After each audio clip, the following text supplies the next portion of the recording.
खाण्याचं फार आवडतं. आत्ताही पटेलांकडे चिवडा दाखवल्याबरोबर खाल्ला मी अगदी. तो म्हटला तुला नाहीतर मी घेऊन येऊ. आणि मी त्याच्याबरोबर गेलो. व्याख्यानाचा विषय होता स्वामी विवेकानंद आणि व्याख्याते होते प्रकाश पाठक सर. तुम्हाला सांगतो मी 1.5 तास ते व्याख्यान ऐकत होतो. अतिशय तन्मयतेने ऐकत होतो. अर्धे शब्द मला समजत नव्हते, पण जे काही अर्ध मला समजलं त्याच्यातून मला एक समजलं की हा फार ग्रेट माणूस आहे विवेकानंद. आणि मी भारावून गेलो. मला त्या व्याख्यानातून माझ्या दृष्टीने एकच समजलं की काहीतरी जबरदस्त असं काम आपण आयुष्यात केलं पाहिजे, काहीतरी ग्रेट काम केलं पाहिजे, काहीतरी विशेष काम केलं पाहिजे, एवढं मला समजलं. ही एक घटना. तिथून मी व्याख्यानं ऐकायला लागलो. त्यानंतर त्या मित्राला मी सांगायचो, विवेकानंदांची माहिती विचारायचो, तर त्याने 8-15 दिवसांनी मला एक पुस्तक वाचायला दिलं. त्या पुस्तकाचं नाव हिंदू तेजा जागरे. स्वर्णलताताई भिशीकरांनी अनुवाद केलेलं एकनाथजी रानडेंचं पुस्तक. बॉस ते पुस्तक वाचलं मी इतका प्रेरित झालो. मला पहिल्यांदा अनेक गोष्टी आयुष्यात समजल्या की काय असतं देश, राष्ट्र, सर्व प्रकारचे धर्म, समाजाचा आपला काय संबंध असतो हे सगळं. आणि मला वाचण्याची आवड लागली. या 2 गोष्टी झाल्या. मी पुस्तकं वाचायला लागलो. मग नेताजी सुभाषचंद्र बोस वाचले, मी गांधीजी वाचले, मग कर्मवीर भाऊराव पाटलांबद्दल वाचलं, असं वाचायला लागलो. दुनियादारी पण वाचलं, फार मस्त दुनियादारी कादंबरी. आणि मग काय व्हायचं, अजून आमच्या कॉलेजला मी असं जरा लीडरशिप करायचो ना, तो कोणी पण आमच्या कॉलेजला असं कार्यक्रमाला आलं की तो माझ्या ताब्यात असायचा. मी हे आले ना माझ्या कॉलेजला, यांना गाडीत उतरवण्यापासून ते जोपर्यंत जात नाही तोपर्यंत टाटा करतानापर्यंत मीच समोर असायचो. या नमस्कार, द्या सर, बॅग द्या, चहा घ्याल, पाणी घ्याल, अजून काय घ्याल, थंड आणू, तिथे गेल्यावर काय आणू, कुठून आलात, कसं, असं सगळं मीच. तर मला काय वाटायचं माहिती आहे, सगळी जी ग्रेट माणसं यायची ना, मला त्यांच्याबरोबर राहायला खूप आवडायचं. आणि त्यामुळे मला आपोआप असं वाटायला लागलं आपण पण ग्रेट झालं पाहिजे. मला तेव्हा वाटलं, मी उठतो जरा, मला तेव्हा असं वाटलं की आपण ग्रेट झालं पाहिजे. तोपर्यंत मी ग्रेट व्हावं असं सगळ्या जगाला वाटायचं, पण मला काही वाटायचं नाही. सगळ्या जगाला वाटायचं मी अभ्यास करावा, पण मला कधीच वाटायचं नाही. एक छोटी गोष्ट कायमची लक्षात ठेवा, जे माणसं आहेत म्हणजे ह्युमन बिईंग्स, त्यांच्यातली सिस्टीम अशी आहे, त्यांना वाटल्याशिवाय ते काहीच करत नसतात, काहीच करत नाहीत. तुम्ही काय पण करा, तुम्ही अध्यक्ष असा, तुम्ही डेप्टी कलेक्टर असा, तुम्ही कोणी पण असा, त्या समोरच्या व्यक्तीला स्वतःहून तसं करायची इच्छा झाल्याशिवाय ते काहीच करत नाही. मला 53% का मिळाले? मी अभ्यास केला नाही. मी अभ्यास का केला नाही? मला करावासा वाटला नाही. It's very simple. बाकी सगळं छान करायचं ना हो मी, मला नाही वाटलं तर मी काय करू? आता पालक दुसरा प्रश्न, असं कसं वाटत नाही, काही काय विचारतात. तुम्ही पालकांना सांगा की मला ना आज अभ्यास करावासा वाटत नाही, तर ते काय विचार, असं कसं वाटत नाही? अरे मी काय करू, मला वाटत नाही तर तुम्ही बघा मला का वाटत नाही तसं. एकदम सिंपल आहे. आमच्या कॉलेजला एकदा आमचे प्राचार्य होते कॉलेजला, he was very strict. Physical एज्युकेशनचा माणूस प्राचार्य झालेली महाराष्ट्रातली पहिली घटना होती ती. ठीक आहे, ठीक आहे. तर ते असे फिरायचे,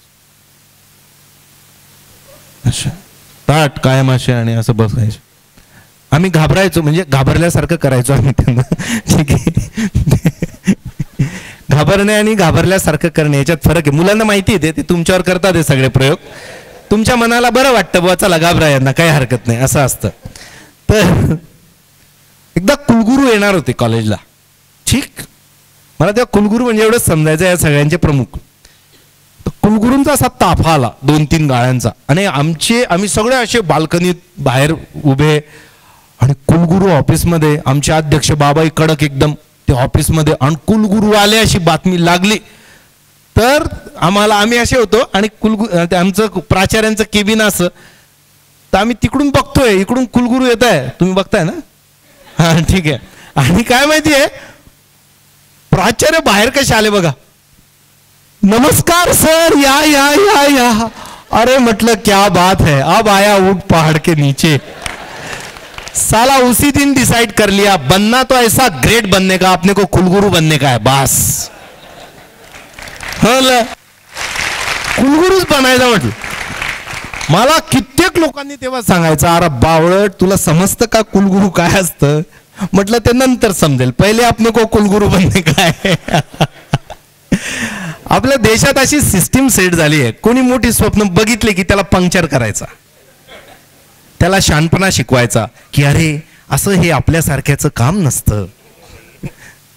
तुझ्या बापजाद्याने कधी कुलगुरु पद पाहिलंय का? असं काय काय आयटम देत राहतात। ठीक आहे ना, तू 10वी कसा पास झाला मला माहिती नाही का? तर 3 गोष्टींनी बेटा माझं जीवन बदललं। मी काही गोष्टी मोठ्यांसाठी सांगेल, काही छोट्यांसाठी, मिक्स ग्रुप आहे सगळा। तुला समजतं मी काय बोलतोय? छान हसत राहा फक्त, बाकी काही चिंता करू नकोस।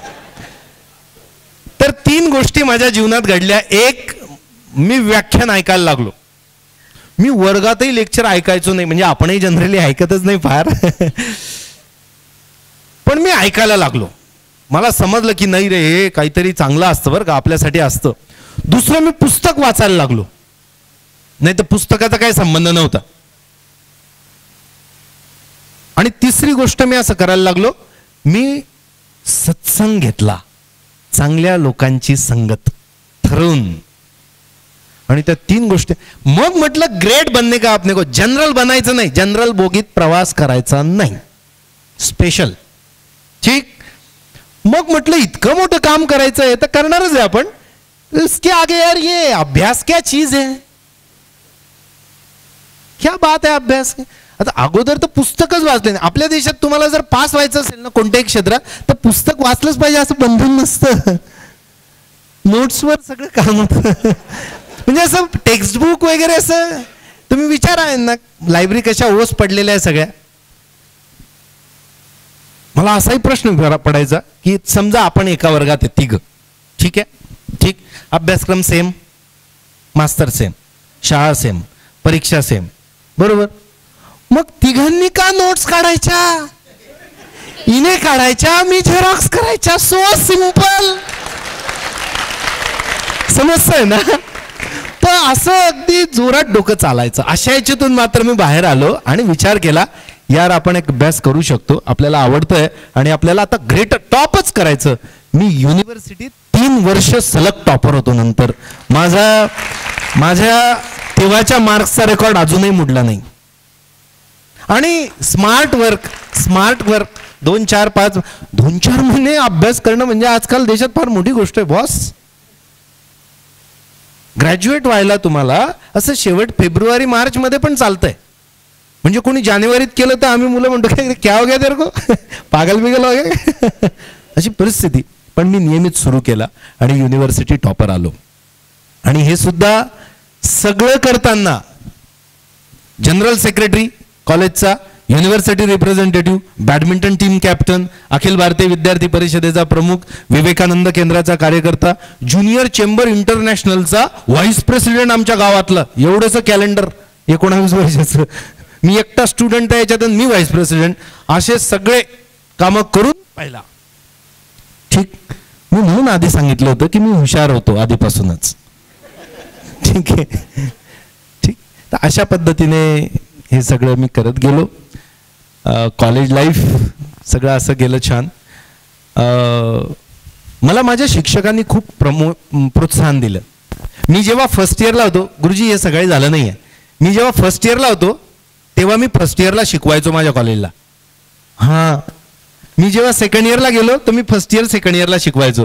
मी जेव्हा थर्ड इयरला होतो तर मी फंक्शनल इंग्लिश घेतलं होतं, तर प्रॅक्टिकल्स असायचे। तर मी थर्ड इयरला माझे प्रॅक्टिकल असताना, एक्सटर्नल आलेले असताना इंटरनल म्हणून इतर विद्यार्थ्यांसाठी मी बसलो होतो। क्या बात है। नाही, मी सांगितलं हुशारच होतो ना, काय म्हणजे अनेक पालकांच्या घरी जावं ना तर त्यांचे एक टिपिकल वाक्य असतं, हा जो माझा मुलगा आहे ना इतका हुशार आहे सर, करत नाही फक्त तो। तुम्हाला एक जनरल नॉलेज देऊ का, जगातले सगळे लोक हुशारच असतात, म्हणजे ज्यांना समजतं, ऐकू येतं, बोलता येतं, ते सगळे हुशार असतात. ठीक आहे. तर असं करत करत करत करत करत प्रवास सुरू झाला आणि हे सगळं करून अभ्यास करून पुढे जाणं सुरू होतं. याच्यातली थीम समजून घ्या. आपल्याला जे आवडतं ते आपण बेस्ट क्वालिटीचं करतो. आपल्याला जे आवडतं ते आपण खूप मेहनत घेऊन करू शकतो आणि आपल्याला जे आवडतं त्याच्यात आपल्याला खूप क्रिएटिव्ह काहीतरी सुचत राहतं. आणि म्हणून फार महत्व आहे आवडायला. मी करिअरच्या बद्दल बोलेल तेव्हा तुम्हाला हे सांगेलच. मी ते शिकवायचो ना त्याचा मला फार फायदा झाला सर. एकदम कॉन्फिडन्स बिल्डअप झाला की आपण हे करू शकतो. येस. ठीक. ते जे फंक्शनल इंग्लिश सुरू केलं ना, म्हणजे प्रॉब्लेममध्ये कशी अपॉर्च्युनिटी असते तुम्हाला सांगतो. तर ते पहिलंच आमचं कॉलेज सुरू करणारं विद्यापीठात फंक्शनल इंग्लिश. तर आमचे 3 सर होते, सगळे सिनियर एकदम, म्हणजे मला तर खास दोस्तासारखे झाले होते. त्यांना याचं काही फार वारं नव्हतं पण त्यांनी सुरू केलं. मग ते म्हणायचे तुला जमतंय ना घे. मी घेत गेलो तर मला जमायला लागलं. म्हणून मला फार, म्हणून तुम्हाला जिथे प्रॉब्लेम क्रिएट होतो ना तिथे तुम्ही अपॉर्च्युनिटी शोधली पाहिजे, संधी घेतली पाहिजे. आणि आल्यावर असं करून हे सगळं झालं. आणि मग मी पुणे विद्यापीठामध्ये लिंग्विस्टिक्स स्टायलिस्टिक्स करायचं होतं मला इंग्लिशमध्ये. माहिती आहे काय कोणाला? नाही ना? इंजिनिअरिंग माहिती आहे? ठीक आहे. तर मी MA इंग्लिश करायचं होतं मला आणि मला ते लँग्वेज सायन्समध्ये करायचं होतं आणि ते पुणे विद्यापीठात आहे असं मला कुठं समजलं होतं. मग मी गेलो ॲडमिशन घ्यायला. मी एंट्रन्स पास केली त्यांची. ती कठीण असते असं म्हणतात. आणि मी आपल्या गावाकडचा टॉपर. ठीक आहे. गावाकडचा टॉपर म्हणजे, आणि इंग्लिशला ॲडमिशन घ्यायला गेलो. आता ते इंग्लिशच बोलायचे. आता गावाकडे असं कंपल्सरी नसतं. गावात आपण BA इंग्लिश इन मराठी असं करतो. माहिती ना तुम्हाला? अहो हे तुम्ही हसू नका, हे डबल ॲक्सेस आहे तुम्हाला. तुम्ही शहरात कराल ना फक्त इंग्लिशमध्ये करायला मिळेल, गावाकडे कराल BA इंग्लिश इन मराठी, दोन्ही भाषा तुमच्या त्याच्याने कव्हर होतात. तर तसं केलं असल्यामुळे फार हाल पडले माझे. पण त्यांना म्हटलं मला हे लिंग्विस्टिक स्टायलिस्टिकमध्ये करायचं. ते म्हटले हा विषय बंद केला कारण याला मुलं मिळत नाही. म्हटलं मला करायचा आणि हाच करायचा. ते मला समजायला लागले हा विषय कसा चांगला. आपल्याकडे करतात सगळे शिक्षक असे, ज्या विषयाला कमी असतात ना तिकडे जसे पुलं वाढवा वाढवा असं करत.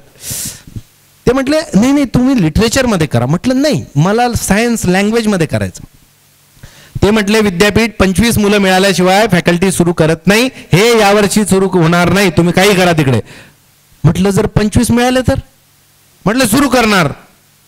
तर ते डीन होते, त्यांना वाटलं सुरू करणार म्हणून देऊ आपण. ठीक आहे म्हटलं ओके 15 दिवसांनी येतो. आणि मी 25 मुलं जमवले ना त्या कोर्ससाठी. हा जे करायचं तेच करायचं. ठीक आहे ना? आणि 1000 म्हटलं ही यादी. ते म्हटलं नाही नाही त्याचं तर आमच्याकडे व्यवस्था नाही. म्हटलं बॉस तुम्ही सांगितलं करणार, मी 25 मुलं आणले, आता तुम्ही करा. आणि मग मी MA लिंग्विस्टिक्स आणि स्टायलिस्टिक्स मध्ये केलं. It's called language science. अजून एक तेव्हाची गंमत आहे, मी ग्रामीण भाग आहे म्हणून सांगतो. इंग्लिशचा मी BAचा टॉपर नॉर्थ महाराष्ट्र युनिव्हर्सिटीचा. आणि इंग्लिश मला जास्त काही बोलता यायची नाही आणि समजायची पण. आपल्या भागातली कोणी बोलला तर समजायची. आपली इंग्लिश वेगळी असते जनरली. म्हणजे आता पुणे विद्यापीठाच्या डिपार्टमेंटला कलकत्त्याहून आलेली मुलं, दिल्लीहून आलेली मुलं, बँगलोरहून आलेली मुलं लिंग्विस्टिक करायला बरं का. आणि ते इंग्लिश म्हणजे इंग्लिशच बोलायचे आणि इंग्लिश सारखंच बोलायचे. मला काही समजायचं नाही. असे 6 लोक जर आम्ही उभे असलो मुलं मुली तर ते बोलायचे you know what is happening today now's day. तुम्ही असं उभं राहायचो. साला 3 वर्ष एवढं गाजवलेलं विद्यापीठ आमच्या भागात, सगळे लिडरशिप करायचो आणि तिथे गेल्यावर असा आणि असं चोरून पाहायचो. कारण प्रॉब्लेम काय व्हायचा, समजा आपण बोलतोय आणि तुम्ही बोलताय आणि मी नजरेला नजर दिली तुम्ही मला काही विचारलं तर त्याच्यापेक्षा असं असं करायचं. आणि एकदा एक मुलगी होती, ती होती कॅलकटाची. ठीक.